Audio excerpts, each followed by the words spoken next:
जो भ्रष्टाचारी है उनको उनके खिलाफ कार्रवाई होते रहेगी। एक चीज की गारंटी है, वो गारंटी है कि जो अपराधी है, जो भ्रष्टाचारी है, उनके खिलाफ कार्रवाई नरेंद्र मोदी की सरकार करते रहे। देखिए, हम तो नीतीश कुमार नहीं है, आदरणीय नीतीश बाबूजी ने ही पिछले दिनों देखा होगा कि एक राजनेता को जेल भेजवाया, जेल में सड़वाया और फिर छोड़वाने के लिए भी उनके गांव पहुंचे। ईडी ने अरविंद केजरीवाल को नोटिस क्या भेजा, अब इसको लेकर अब बिहार में सियासत तेज हो गई। विपक्ष में बैठे लोगों का ये आरोप है कि केंद्र में बैठी सरकार जो है वो विपक्षियों को फंसा रही है। ऐसे में अब इसको लेकर भाजपा के प्रदेश अध्यक्ष सम्राट चौधरी ने सीधे तौर पर कहा है कि प्रधानमंत्री नरेंद्र मोदी का ये दावा है कि कोई भी भ्रष्टाचारी, कोई भी अपराधी नहीं बचेगा। वहीं सीधे तौर पर जिस तरह से जो विपक्ष है वो आरोप लगा रही है कि केंद्र की सरकार फंसा रही है, जो विपक्ष में बैठे लोग हैं, जो इंडिया गठबंधन के बैठे लोग हैं, उन्हें जो है वो फंसाया जा रहा है। ऐसे में इसको लेकर क्या कुछ कहना है भाजपा के प्रदेश अध्यक्ष सम्राट चौधरी, पहले हम आपको सुनाते हैं। सरदार पटेल जी की जयंती पर हम लोग उनको याद कर रहे हैं, जिन्होंने इस देश को एक समूह में बनाने का काम किया और भारत को श्रेष्ठ बनाया। अखंड भारत का जो सपना पंडित चाणक्य जी ने देखा था, उस सपने को साकार सरदार पटेल साहब ने किया।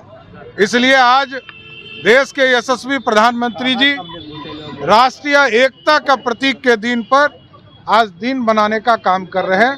और आज देश में आदरणीय प्रधानमंत्री जी के नेतृत्व में अमृत कलश यात्रा के माध्यम से देश में अमृत वाटिका का भी निर्माण, मेरा युवा भारत के भी सपने को शुरुआत करने वाले हैं। देखिए, इस देश में आदरणीय प्रधानमंत्री जी ने साफ तौर पर कहा है कि जो भ्रष्टाचारी है उनको उनके खिलाफ कार्रवाई होते रहेगी। एक चीज की गारंटी है, वो गारंटी है कि जो अपराधी है, जो भ्रष्टाचारी है, उनके खिलाफ कार्रवाई नरेंद्र मोदी की सरकार करते रहे। आरोप लग रहा है कि आप लोग फंसाते हैं विपक्ष वाले लोगों को। देखिए, हम तो नीतीश कुमार नहीं हैं, आदरणीय नीतीश बाबूजी ने ही पिछले दिनों देखा होगा कि एक राजनेता को जेल भेजवाया, जेल में सड़वाया और फिर छोड़वाने के लिए भी उनके गांव पहुंच गए।